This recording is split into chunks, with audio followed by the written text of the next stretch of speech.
27 से अधिक अस्पतालों के साथ देश की सबसे बड़ी हेल्थ केयर कंपनियों में से एक है फोर्टिस हेल्थ केयर। कंपनी के पास 4100 से ज्यादा बेड और 5000 से ज्यादा डॉक्टर्स उनके लिए काम करते हैं। Best hospital chain, best hospital for patient care जैसे कई सारे अवार्ड्स फोर्टिस हेल्थ केयर जीत चुकी है। आइए स्वागत करते हैं हमारे साथ कंपनी के एमडी और सीईओ डॉक्टर आशुतोष रघुवंशी साहब कार्यक्रम में शामिल हो रहे हैं, जो वैसे तो पेशे से कार्डियक सर्जन है लेकिन उसके बाद मैनेजमेंट लीडर बन गए। जनरल सर्जरी में आपने एमएस किया हुआ है, बॉम्बे यूनिवर्सिटी से कार्डियक सर्जरी में भी एमसीएच किया है।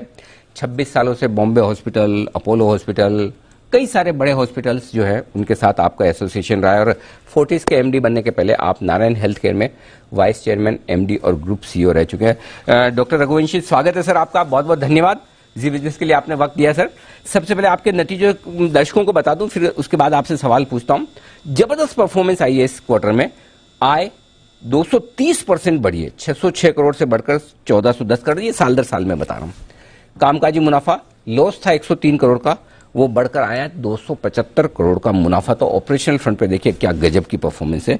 19.5% रहे हैं कंपनी के मार्जिन और नुकसान था 180 करोड़ का पिछले साल इसी तिमाही में। इस साल 263 करोड़ का मुनाफा दर्ज किया है फोर्टिस हेल्थ केयर ने। अच्छा, और अब नहीं कहते ना कि भाई साल दर साल तो अभी ठीक है, तिमाही दर तिमाही देखें, तिमाही दर तिमाही भी हर एक पैरामीटर पर रिजल्ट्स बहुत ही जबरदस्त आए। तो सर सबसे पहले बताएं सर, क्या खास वजह रही इतनी तगड़ी परफॉर्मेंस के पीछे सर? ये एक तरीके से बहुत अनयूजुअल क्वार्टर था। जैसा आप जानते हैं, इस क्वार्टर में कोविड की दूसरी वेव की वजह से काफी इम्पैक्ट हुआ बिजनेस पे, खासतौर पर मई मंथ में। पर उसका जो है एक तरीके से देखें तो कंपनसेशन 2-3 कारणों से हुआ, क्योंकि ऑक्यूपेंसी लेवल बहुत ज्यादा थे कोविड के कारण। और दूसरा एक मुख्य कारण यह है कि जो रिकवरी इस बार हुई वो पहली वेव से बहुत डिफरेंट थी। इस बार रिकवरी काफी ज्यादा हुई, जो नॉन कोविड प्रोसीजर्स वगैरह हैं उनमें रिकवरी काफी ज्यादा हुई। उसके अलावा थोड़ा कंट्रीब्यूशन कोविड वैक्सीन से भी आया और डायग्नोस्टिक क्षेत्र में कोविड रिलेटेड टेस्ट की वजह से भी काफी एक तरीके से फायदा देखने में मिला। अच्छा सर, अब ऑपरेशंस अभी तो ठीक है, कोविड का ऐसा कोई खास दिक्कत वाला माहौल है नहीं, तो ऑपरेशंस आपके प्री कोविड लेवल्स पे आ गए हैं या अभी भी बैक टू नॉर्मल नहीं हुआ है?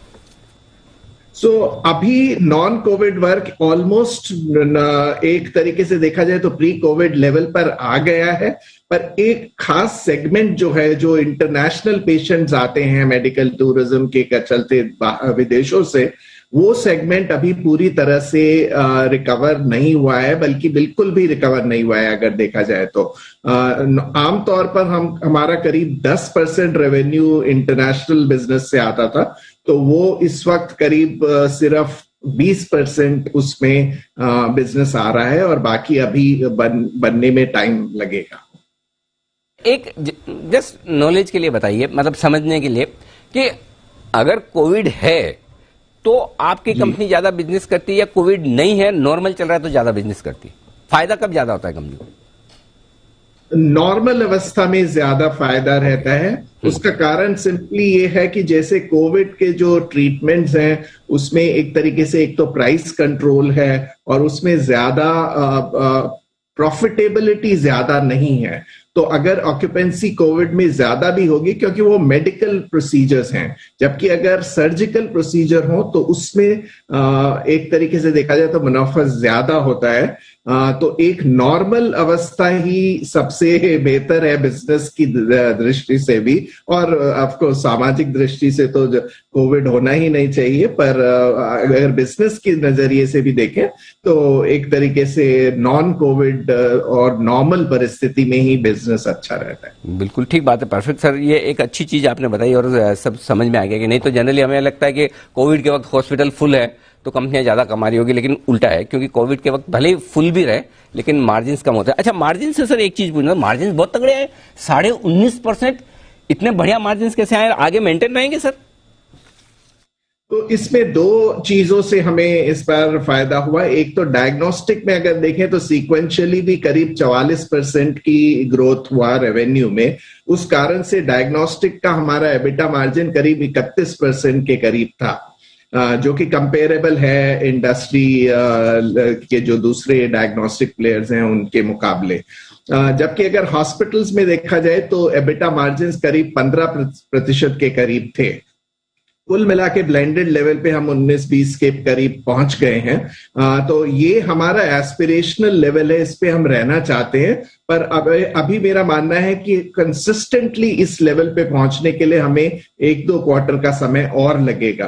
पर जो भी सब हमने स्टेप्स लिए हैं एक तरीके से एक्सपेंसेस को कंट्रोल में रखने के लिए और एक्सपेंसेस को अप्रोप्रिएटली स्पेंड करने के लिए, उससे उसका असर जरूर पड़ेगा और उसका असर प्रॉफिटेबिलिटी पर देखने को मिलेगा अगले 2-3 क्वार्टर में। जैसे जैसे स्थिति नॉर्मलाइज होती जाएगी, प्रॉफिटेबिलिटी प्रोफाइल इंप्रूव होता जाएगा।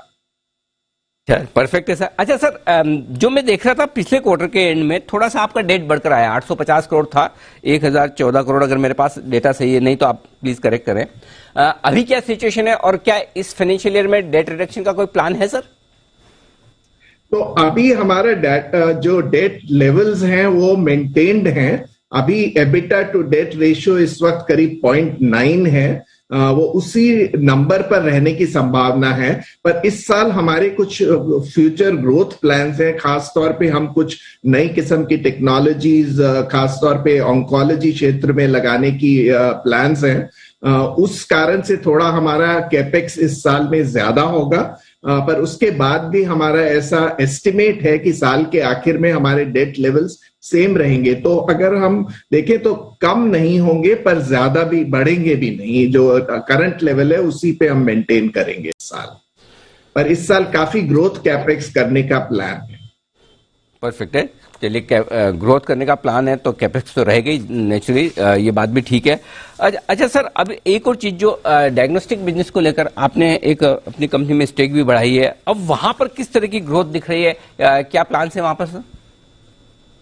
तो वो हमारे लिए एक बहुत अच्छा 50% हमारा पहले उसमें भागीदारी थी और इसीलिए अगर आप देखें बैलेंस शीट पे जो एक एक्सेप्शनल आइटम है वो remeasurement of the existing equity के कारण है। और उसमें कंसोलिडेशन वो बिजनेस का हमारे रेगुलर बिजनेस के साथ हो रहा है। केरला में हमारी बड़ी प्री एमिनेंट पोजीशन है, तो वहां पे नंबर 1 पोजीशन में हमारी डायग्नोस्टिक चेन अभी काम कर रही है। इसके अलावा साउथ इंडिया में भी उससे हमें मदद मिलती है, एक तरीके से हमारी पोजीशनिंग इंप्रूव होती है और वहां पे वो बिजनेस काफी अच्छा चल रहा है। इसीलिए हमने उसको अपनी स्टेक 50% से बढ़ाकर 100% किया, क्योंकि उसका बहुत ही पॉजिटिव इम्पैक्ट टॉप लाइन और बॉटम लाइन दोनों पर है। वही आपको देखने को मिल रहा है डायग्नोस्टिक के रिजल्ट्स।